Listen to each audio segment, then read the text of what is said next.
Have you ever had the feeling that you are living in a dream? Not a fleeting, whimsical daydream, but the profound, unsettling sense that the solid world around you, the people, the circumstances, the very texture of your life, is somehow a reflection of something deep within you. What if this isn't a mere feeling, but an observation of a fundamental truth? What if the universe is not something you are in, but something you are projecting? We have been taught to believe in a world of solid causes and effects, a world where external events happen to us and our inner world simply reacts. A difficult boss causes our stress. A lack of money causes our anxiety. The actions of others cause our heartbreak. This is the script of conventional reality, a script that casts you as a passive observer, a victim of circumstance. But this script is based on a profound inversion of the truth. The great mystics and consciousness explorers like Neville Goddard proposed a radical inversion of this model. They didn't just propose it, they mapped its operational mechanics with startling precision. The core principle is this: consciousness is the one and only reality. Everything you see, everything you experience is not the cause of your inner state. It is the visible, tangible result of it. The world is your mirror. It is a vast, three-dimensional canvas that flawlessly reflects the content of your own consciousness, your deepest, most sustained assumptions about yourself and others. Consider the people in your life.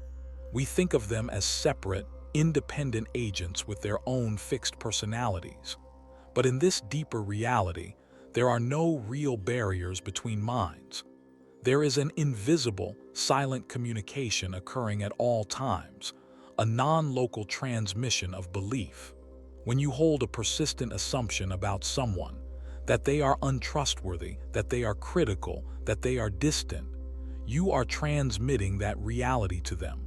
You are sending a subconscious directive, and they in turn are compelled to play out the role you have mentally assigned. They receive the signal, feel the inexplicable impulse, and act in perfect accordance with your expectation. This isn't a coincidence. It is a law.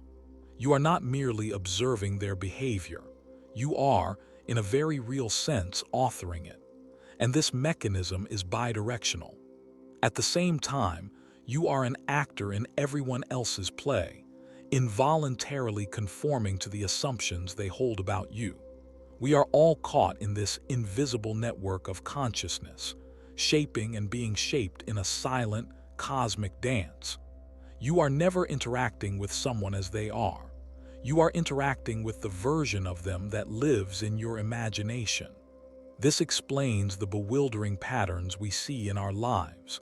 Why do we keep attracting the same type of partner? Why do we face the same financial struggles again and again? We are not trapped by external patterns. We are trapped by the repetition of our own states of consciousness. We carry an inner state of not being chosen, and the world dutifully provides partners who leave. We inhabit a deep feeling of lack, and the universe rearranges itself to ensure our bank account reflects that truth. The world has no choice but to conform. It cannot show you a reflection that you have not first provided. The creative power that does this is not a distant, external deity. It is the very core of your being, the awareness that says, I am. This I am is pure, formless consciousness. It is the God principle within you. It is the Creator. And every time you attach a quality to it, you are giving a divine command. When you say, feel, and believe, I am lonely, you are instructing the universe to manifest the experience of loneliness. When you feel, I am prosperous, you are imprinting the reality of prosperity onto the fabric of space and time. The subconscious mind, the faithful servant of your I am, does not argue. It does not judge. It does not distinguish between a vividly imagined reality and a physical one. It accepts your deepest feeling state as fact and immediately goes to work rearranging the shadow world of physicality to match it. So why do we remain unconscious of this immense power? From birth, we are trained in inverted causality. We are taught to look outside for validation, for security, for happiness. We learn to let the physical world dictate our feelings. The news on TV dictates our fear. The number in our bank account dictates our peace. The opinion of a stranger dictates our self-worth. We become reactors instead of creators.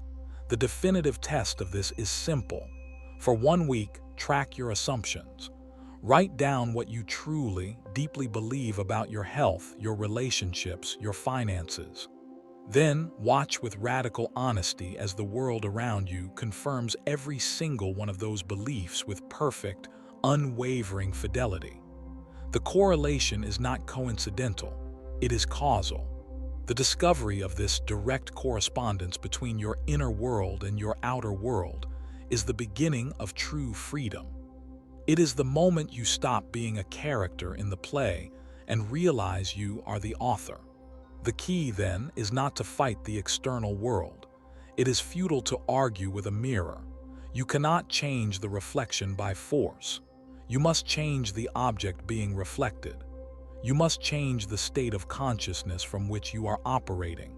This is the art of true prayer, the science of conscious creation. It is not about begging or supplicating an external force. It is the prayer of acceptance. It is the act of assuming the feeling of your wish already being a present physical fact. The ancient scriptures held the code. Therefore I tell you, whatever you ask for in prayer, believe that you have received it, and it will be yours. Notice the tense, have received, past tense. It is a done deal in consciousness first.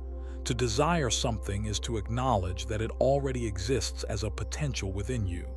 Your only work is to mentally occupy that reality, to feel what it would feel like right now if it were true. How would you walk? How would you speak? What would be the silent, inner conversations of the person who already has what you desire? You must inhabit this new state of being. You must feel gratitude for what is not yet visible to the eye, but is already a solid fact in the only reality that matters, your own consciousness. When you sustain this feeling, this inner conviction, the subconscious mind accepts its new directive. It reorganizes the world around you. People show up with opportunities, doors open, seemingly miraculous synchronicities occur. But it is not a miracle. It is the natural, lawful unfolding of your own consciousness expressing itself in the physical realm. The greatest obstacle in this practice is what Neville called the old man. The old man is the sum total of all your past conditioning, your learned limitations, your fears, and your ingrained beliefs. Even when you choose to inhabit a new state, a state of health, of wealth, of love, the old man persists. It speaks to you through the evidence of your senses. It points to the empty bank account and says, "See, you are not wealthy." It points to the doctor's report and says, "See, you are not healthy." It whispers the memories of past failures and predicts future ones. It generates automatic negative thoughts and limiting emotions, creating a powerful psychological momentum that tries to pull you back into the old reality. To fight these thoughts is to give them power. Resistance creates persistence. When you wrestle with a negative thought, you are focusing your creative attention on the very thing you do not want. The solution is not conflict, but indifference.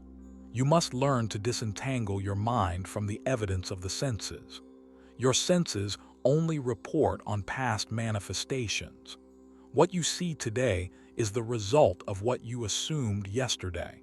It has no bearing on what you are creating now with your present imagination. You must learn to look at the facts of your current reality and see them not as a final verdict, but as a shadow of a former self. You acknowledge the empty account, but you refuse to give it meaning. You feel a symptom, but you do not identify with it. Inside, in the silent sanctuary of your mind, you remain faithful to the new state. You see illness, but you feel health. You see lack, but you feel abundance. This is not self-deception. It is creative discipline. It is the conscious choice to feed the reality you desire, not the one that currently appears. This is the purpose of controlled imagination. It is not idle daydreaming. It is the focused, disciplined art of sensing and feeling a specific, chosen reality until it feels more real than the world your physical eyes can see. Begin with simple exercises. In a quiet state, feel yourself holding a key in your hand. Feel its cool metal, its weight, the sharp edges of its teeth. Do this until it is vividly real to your inner senses. Then apply this to your desires. If you desire a new home, don't just visualize it. Feel yourself living in it. Stand in the kitchen and smell coffee brewing. Walk barefoot on the living room rug. Lie in the bed and feel the morning sunlight on your face. The crucial question is always, how would I feel if it were true? That feeling is the secret. That feeling is the fertile ground from which all physical manifestations grow. Capture that feeling, sustain it, and let the how, when, and where be handled by the deeper intelligence of your subconscious mind. This power extends beyond manifesting things. It is the key to transforming others through what the Bible calls righteous judgment. This isn't about condemnation. It is the opposite. It is seeing others not as they appear to be, but as you wish them to be. If someone is acting out a state of anger or sickness, you do not engage with that state. In your own mind, you see them as peaceful and whole. You imagine having a conversation with them where they confirm this new, ideal state. You are planting a seed in the shared field of consciousness. You are offering them a new role to play, a higher version of themselves to embody. In doing so, you literally become a savior, lifting others out of their limiting states through the power of your loving imagination. Ultimately, this path leads to the transmutation of your deepest fears. The 6 fundamental fears of poverty, criticism, illness, loss of love, old age, and death are all rooted in identification with the temporary. You fear poverty because you identify with your possessions. You fear criticism because you identify with the opinions of others. You fear death because you identify with your physical body. The final awakening occurs when you realize your true nature. You are not the body. You are not the thoughts. You are not the emotions. You are the pure, formless, eternal consciousness that observes all of these things. You are the I Am. In this realization, fear loses its grip. It may still appear as a passing shadow, an echo of the old man, but it can no longer imprison you. You understand that you already are everything you once sought. You don't need to acquire peace, love, or happiness. You are the embodiment of these qualities. Your work is simply to remove the self-imposed veils of limitation that hide your true nature. You do this by mastering your inner world, your mind, and your inner speech. Your internal dialogue is a constant creative act. Every sentence you silently pronounce is an instruction, painting the canvas of your reality. Take conscious control of this inner conversation. Upon waking, before the world can impose its story, spend 5 minutes feeling the gratitude of your ideal day already lived. Before sleeping, revise the day. Don't replay what went wrong, rewrite it. Imagine the events as they should have been, imprinting your subconscious with the ideal version. In this moment, right now, you are imagining. You are choosing a state. Are you imagining from limitation or from fulfillment? This choice, made in the silent theater of your own mind, is the most powerful creative act in the universe. It is the choice that is, quite literally, creating your tomorrow. You are not a victim of reality. You are its source. And the moment you fully accept this, you are free.